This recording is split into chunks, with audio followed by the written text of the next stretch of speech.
Méditation du 1er janvier. Bonne année à tous. Je ne regarderai pas en arrière. Nous donc aussi, puisque nous sommes environnés d'une si grande nuée de témoins, rejetons tout fardeau et le péché qui nous enveloppe si facilement et courons avec persévérance l'épreuve qui nous est proposée, les yeux fixés sur Jésus qui est l'auteur de la foi et qui l'amène à la perfection. Hébreux 12 et versets 1 et 2. Ils l'ont d'abord appelé The Miracle Maze, le maïs prodigieux. Puis elle a reçu le nom de maille du siècle. C'est la compétition qui a opposé les deux hommes les plus rapides de la planète dans la course de maïs, Roger Bannister et John Landy. L'année 1904, le lieu Vancouver au Canada. La scène, les 5e Jeux du Commonwealth. À ce moment-là, les deux athlètes avaient réussi à franchir la barre des 4 minutes, le record pour cette distance. Le premier à le faire était Bannister, avec un temps de 3 minutes 59 et 4 dixièmes en mai 1953. Peu après, en juin de la même année, Landy avait arrêté le chrono à 3 minutes 58, devenant ainsi le nouveau détenteur du record. Lequel des deux l'emporterait? Au signal, le départ, Landy est parti devant, comme d'habitude. Bannister le suivait de près. Bientôt, les autres concurrents étaient loin derrière. Pendant ce temps, dans les tribunes, une foule de 35 000 spectateurs observait en retenant son souffle.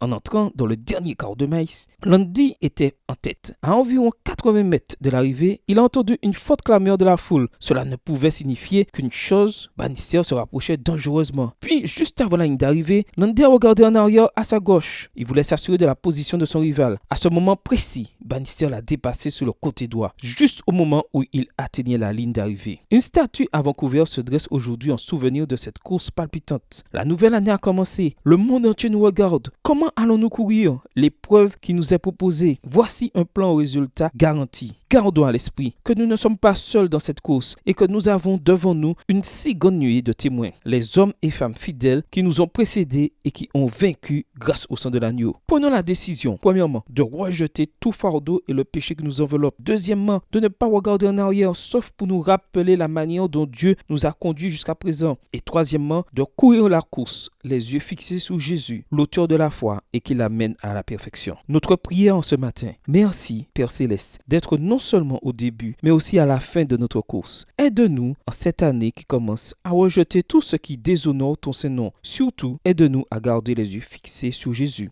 Avec lui à nos côtés, notre victoire est garantie. Bonne journée à vous et que le Seigneur vous bénisse.